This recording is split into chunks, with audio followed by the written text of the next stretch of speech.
Episode 18.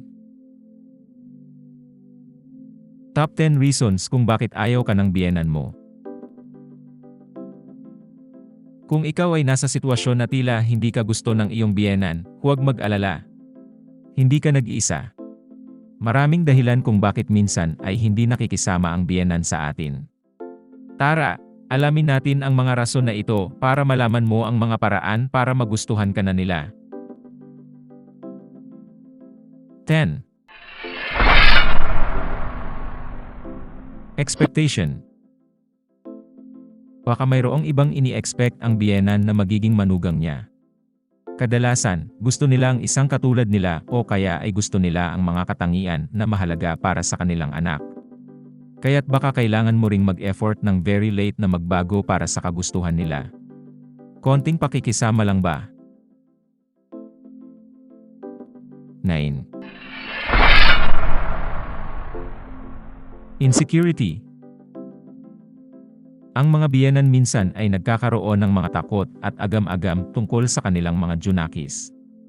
Baka iniisip nila na ikaw ay nakikipag-agawan sa pagmamahal ng kanilang anak o kaya ay may pag-aalinlangan sila sa iyong tunay na motibo.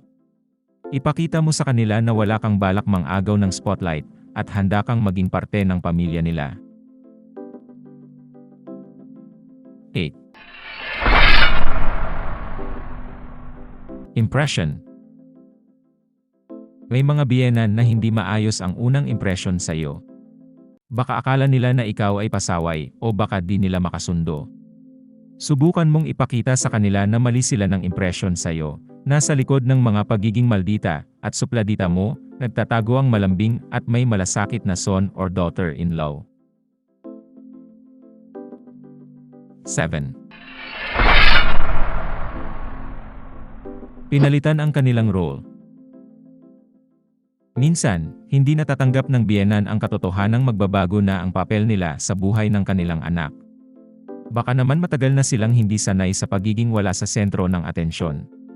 Pakitaan mo sila ng paggalang at halaga sa kanilang kontribusyon. Huwag mong iparamdam sa kanila na nait sa puwera na sila. 6. Nagkakaiba ng pananaw. Kadalasan, ang biyenan ay may kakaibang pananaw sa buhay kaysa sa iyo. Hindi natin maiiwasang magkaiba tayo ng opinyon sa ilang bagay.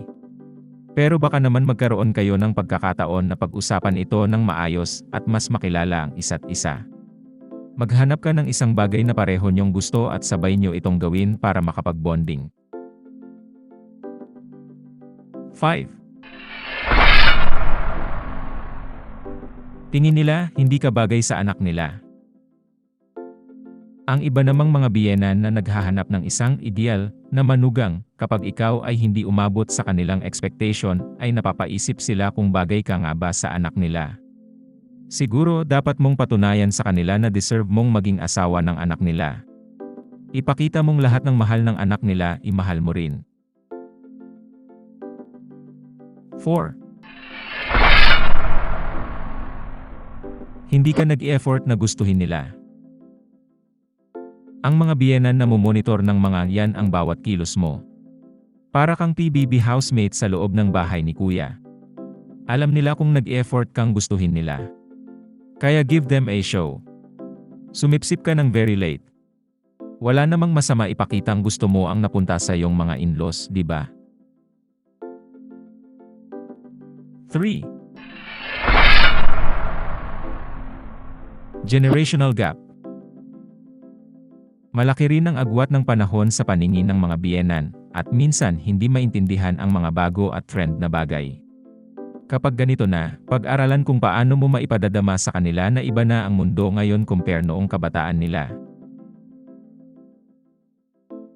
2. Magkaiba ng paniniwala.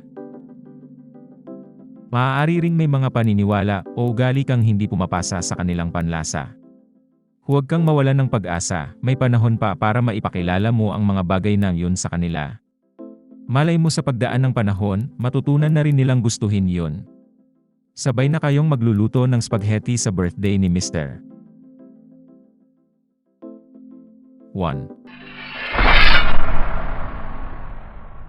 Hindi nyo pa kilala ang isa't isa. At ang huli, minsan ay hindi ka lang talaga nila lubusang kilala. You are misunderstood. Subukan mong ipakita sa kanila na handa kang maging parte ng kanilang pamilya, na mahal mo ang kanilang anak, at kasama ka sa pagbuo ng lahat ng pangarap nito. Kapag nagawa mo ng tama yan, asahan mong magkakaroon ng pagbabago at sisimulan ka na nilang gustuhin. Sa pagkakataong ito, tandaan na walang perfect na relasyon. Minsan ay kailangan nating magsakripisyo at mag-antay ng tamang pagkakataon para mas magkaunawaan. Mahalaga ang respeto at pagpapahalaga sa ating mga biyenan, kahit anuman ang ating pinanggagalingan. Siguraduhing lagi nating ginagabay ang ating sarili ng may pagmamahal at pag-unawa sa gitna ng anuman ang ating pinagdadaanan. In short, sumipsip ka.